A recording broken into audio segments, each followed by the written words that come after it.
putri kita. Karena tidak tertutup kemungkinan dari kulit yang hitam itulah akan menjadi mutiara ke depan, dan itu adalah bagian kita bersama. Itu yang disebut berkeadilan. Saya tidak bisa bayangkan kalau dulu guru saya tidak adil karena saya 1 meter kotor. Saya yang paling terkecil. Tetapi karena rasa keadilan itu diperlakukan, insya Allah saya bisa tampil di depan ibu sekalian walaupun dengan segala keterbatasan yang saya miliki. Tapi bayangkan kalau dulu karena kecil, lalu dicuekin tanpa dibina dengan baik, sehingga tidak akan pernah tumbuh menjadi sosok yang barangkali bermanfaat bagi negeri ini. Selama ini orang kita cenderung pada pendekatan konsumtif dan materialistik. Orang dianggap berhasil kalau banyak uang. Padahal Allah mengatakan bagaimana kau dapatkan uang dan bagaimana kau belanjakan uang itu, kumintai pertanggungjawaban. Jelas? Maka pu punya kaji sarjana ekonomi, sarjana ecek-ecek. Habis juga busung lapar di Samatiga, busung lapar di Prembe, busung lapar di Johan Pahlawan. Gara-gara siapa? Gara-gara sarjana ecek-ecek. Nauzubillah min dzalik. Gelarnya panjang-panjang, moralnya tidak sepanjang gelar. Jelas ya? Bubek lena bengehnya. Bek bengeh-bengehnya. Ini kajian ilmiah lagi nih. Ada sakit-sakit bacut, tak apa-apa ibarat kita berobat dengan dokter. Saya pernah berobat dengan dokter, pahit sekali mulut saya. Begitu saya datang ke Medan, Pak Khairuddin berdasarkan diagnosa pertama, Anda menderita penyakit tipes, pahit kedua. Tapi tidak apa dah, ini obat sebagai solusi pertama. Begitu saya minum, pahit ketiga. Pahit mulut, pahit penjelasan, pahit obat. Tidak lama, berselang 2 hari, saya sembuh dari penyakit itu. Kalaulah pahit bisa menjadi obat, mengapa harus kita seudon dengan pahit itu? Kalau tutur Pak Khairuddin hari ini agak sedikit menyentil dan pahit di telinga ibu-ibu sekalian, tetapi kalau menyembuhkan kehidupan dan Aceh Barat menjadi contoh model pendidikan kita, mengapa kita tidak amini? Kritik dan saran yang sifatnya konstruktif dari siapapun kita terima dengan lapang dada. Jangan teori feodal, monggo, punten dara, tak injak-injak boleh, apa-apa.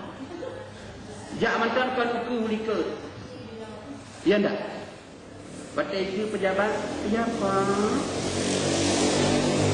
Ya enggak kira-kira? Pak, tidak ada kreatif. Jelas? Maka dengan saya agak beda. Kalau you pintar karena duluan ada sekolah. Kalau sama sekolah belum tentu. Baik. Selanjutnya dilaksanakan secara berkeadilan serta tidak diskriminatif. Tidak dibeda-bedakan satu dengan yang lain. Memberi keteladanan, membangun kemauan. Pendidikan diselenggarakan dengan memberi keteladanan. Itulah tadi disebut dengan mendidik. Duduklah nak yang sopan, ya nak ya. Jadi bu guru, pak guru juga bukan duduk di meja. Tuturlah nak yang sopan, ya. Karena tutur kata yang baik itu adalah sedekah. Ibu juga tidak pernah menyebutkan anak udah. Tidak boleh begitu. Oh, metuah. Metuah. Kalau ada beberapa kali kata metuah, bahagia. Alhamdulillah. Insya Allah luar biasa anak-anak kita. Ucapan adalah doa. Nyohana yang belum tanya kamu aja hiknam. Nyohana beripa apa dia mata. Oh anak tak engkau, anak tak hidup.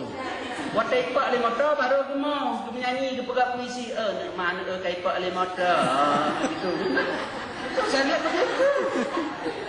Anda kamu doa kurang. Cik bangai cik kelau baik tak le belanti. Baik pak ada mata. Mate ke gede. Bangka mate baru dipakai puisi. Mana pokoknya kalau ketinggalan bapak kudu anda ketemu pagi. Gitu ya. Aneh kan? Aneh. Ada tak kira-kira? Nah, setelah berdoa kok tidak akui? Itu loh yang aneh. Saya punya putri saya di depan ibu sekarang ini. Saya punya putri saya sebagai saksi. Pernah tak Bu Iin, dulu tutur saya yang sakit hati Bu Iin? Pernah tak saya bertutur yang bisa menyakitkan hati Bu Iin?